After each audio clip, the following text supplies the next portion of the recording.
Un gruppo di malviventi è entrato dentro il nostro impianto, ha devastato la nostra sede, luogo di cura dove moltissimi disabili ogni giorno vengono a riabilitarsi. Danni ingenti, hanno devastato le cassaforti, stiamo ancora quantificando quanto effettivamente ci è stato sottratto e i danni a tutte le strutture. Siamo veramente esterrefatti, se non disperati, perché per l'ennesima volta siamo sotto attacco di una criminalità che non guarda in faccia nulla e nessuno, neanche luoghi dove comunemente la gente viene a curarsi. È il terzo colpo in 3 mesi che subisce la sede della Polisportiva Terraglio e di Fisiosport a Mestre.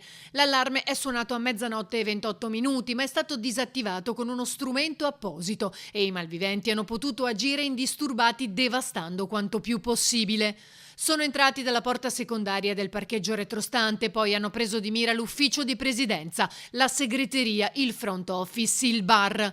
Sono stati divelti gli impianti elettrici e sradicate 3 videocamere di sorveglianza, oltre al furto di denaro in via di quantificazione. L'amarezza è tanta. Essere sotto attacco di una delinquenza che non guarda in faccia a nessuno ci dà veramente un forte senso di disagio. Un appello alla giustizia perché tutto questo possa essere non derubricato come danni o come reati secondari, ma ci sia l'aggravante del luogo dove vengono perpetrati. Un luogo non solo di sport, ma un punto di riferimento essenziale per le persone con disabilità. Lo stesso luogo dove Bebe Vio trovò la forza per affrontare la sfida di tornare ad allenarsi.